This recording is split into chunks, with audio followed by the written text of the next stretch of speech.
Ce qui est sûr, c'est que nous ne sommes pas d'accord avec sa décision. Et nous sommes convaincus que cette affaire, lorsqu'elle sera évoquée devant un autre magistrat, cette décision va s'effondrer. Je suis Mohamed Saliouba, substitut du procureur de la République dans le tribunal de première instance de Kankan. Alors, la question était de savoir quel est notre sentiment vis-à-vis de la décision qui vient d'être prononcée par le juge qui avait l'affaire Mariam Siré Kaba, ministère public et Mariam Siré Kaba contre Fodé Lansine Keita, alias Mandem Fodé.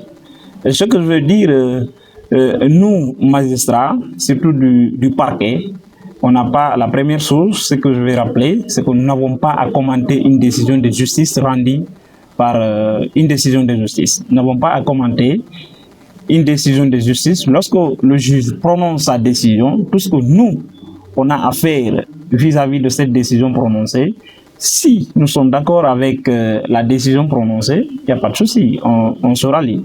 Mais si nous ne sommes pas d'accord, tout ce qu'on peut faire, c'est d'interjeter appel. C'est pourquoi le principe du double degré de juridiction est instauré parmi les principes qui régissent le fonctionnement des juridictions. Alors, vous l'avez constaté à l'audience publique, après avoir fini de vider sa décision, automatiquement le ministère public a interjeté appel. Et cela a été mentionné par le greffier audiencier dans le registre d'audience. Actuellement, je suis sur la rédaction de la lettre d'appel.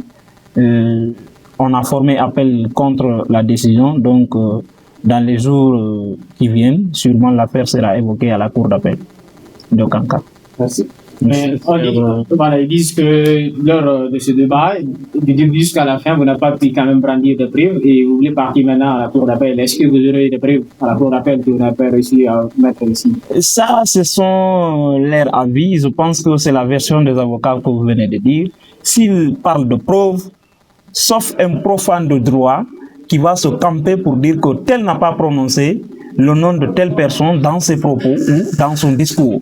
Ce qui est évident, juridiquement, quand on parle de diffamation, la question de la désignation ou de l'expression effective du nom n'est pas assez intéressante.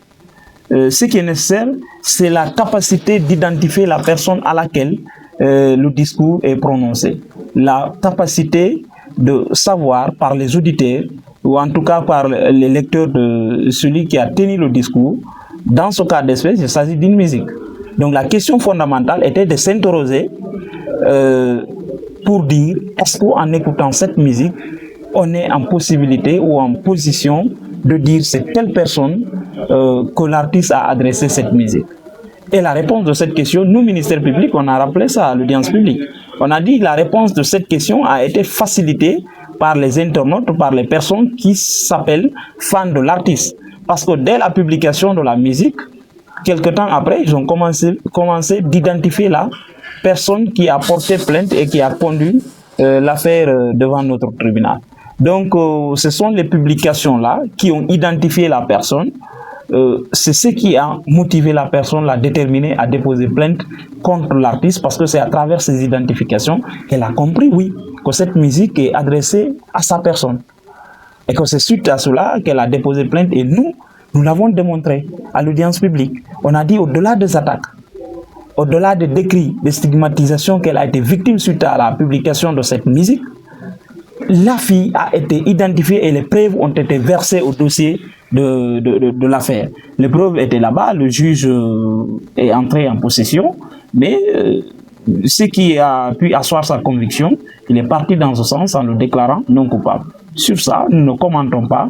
Ce qui est sûr, c'est que nous ne sommes pas d'accord avec sa décision. Et nous sommes convaincus que cette affaire, lorsqu'elle sera évoquée devant un autre magistrat, cette décision va s'effondrer.